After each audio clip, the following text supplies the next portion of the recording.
नमस्कार दोस्तों, मैं सत्यप्रीत सिंह और आप देख रहे हैं बेसिक एजुकेटर्स चैनल। आप लोगों का हार्दिक स्वागत है। आज इस वीडियो में हम बताएंगे नई शिक्षा नीति को केंद्रीय कैबिनेट की मंजूरी मिल गई है।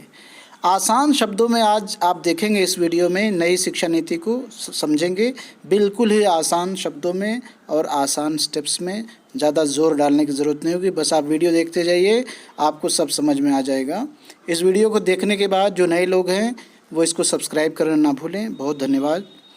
माननीय मंत्री शिक्षा विभाग भारत सरकार द्वारा प्रस्तावित नई शिक्षा नीति 2020 को आज केंद्रीय कैबिनेट ने अपनी स्वीकृति प्रदान कर दी।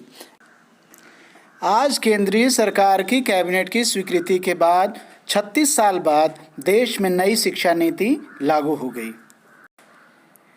कैबिनेट ने नई शिक्षा नीति न्यू एजुकेशन पॉलिसी 2020 को हरी झंडी दे दी है। 34 साल बाद शिक्षा नीति में बदलाव किया गया है। नई शिक्षा नीति की उल्लेखनीय बातें सरल तरीके से इस प्रकार हैं। सबसे पहले जानेंगे 5 इयर्स फंडामेंटल्स। फर्स्ट है नर्सरी एट 4 इयर्स, सेकेंड है junior KG at 5 years, third है senior KG at 6 years and fourth है standard first at 7 years and fifth standard second at 8 years. Preparatory, standard third at 9 years, standard fourth at 10 years, standard fifth at 11 years. 3 years middle, standard sixth at 12 years, standard seventh at 13 years and standard eighth at 14 years. अगला है 4 year secondary, standard ninth at 15 years, standard SSC at 16 years, standard FYJC जिसे first year junior college भी बोलते हैं at 17 years and standard SYJC मतलब second year junior college at 18 years। इस नीति की खास बातें हैं। केवल 12वीं क्लास में होगा बोर्ड, एमफिल होगा बंद, कॉलेज की डिग्री 4 साल की, 10वीं बोर्ड खत्म होगा और एमफिल भी होगा बंद। अब 5वीं तक के छात्रों को मातृभाषा, स्थानीय भाषा और राष्ट्रभाषा में ही पढ़ाया जाएगा।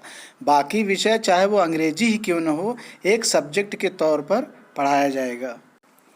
अब सिर्फ 12वीं बोर्ड की परीक्षा देनी होगी, जबकि इससे पहले 10वीं बोर्ड की परीक्षा देना अनिवार्य होता था, जो अब नहीं होगा इस नई शिक्षा नीति में। 9वीं से 12वीं क्लास तक सेमेस्टर में परीक्षा होगी। स्कूली शिक्षा को 5+3+3+4 फार्मूले के तहत पढ़ाया जाएगा। वहीं कॉलेज की डिग्री 3 और 4 साल की होगी, यानी कि ग्रेजुएशन के पहले साल पर सर्टिफिकेट, दूसरे साल पर डिप्लोमा और तीसरे साल में डिग्री मिलेगी।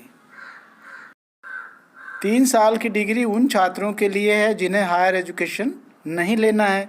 वहीं हायर एजुकेशन करने वाले छात्रों को 4 साल की डिग्री करनी पड़ेगी। 4 साल की डिग्री करने वाले स्टूडेंट्स 1 साल में MA कर सकेंगे। अब स्टूडेंट्स को MPhil नहीं करना होगा, बल्कि MA के छात्र अब सीधे PhD कर सकेंगे। 10वीं में नहीं होगा बोर्ड एग्ज़ाम। स्टूडेंट्स बीच में कर सकेंगे दूसरे कोर्स। हायर एजुकेशन में 2035 तक ग्रॉस एनरोलमेंट रेशियो 50% हो जाएगा। वहीं नई शिक्षा नीति के तहत कोई छात्र एक कोर्स के बीच में अगर कोई दूसरा कोर्स करना चाहे तो पहले कोर्स से सीमित समय के लिए ब्रेक लेकर वो दूसरा कोर्स कर सकता है। हायर एजुकेशन में भी कई सुधार किए गए हैं। सुधारों में ग्रेडेड एकेडमिक, एडमिनिस्ट्रेटिव और फाइनेंशियल ऑटोनॉमी आदि शामिल हैं। इसके अलावा क्षेत्रीय भाषाओं में कोर्स शुरू किए जाएंगे, वर्चुअल लैब्स विकसित किए जाएंगे, एक नेशनल एजुकेशन साइंटिफिक फोरम शुरू किया जाएगा। बता दें कि देश में 45,000 कॉलेज हैं।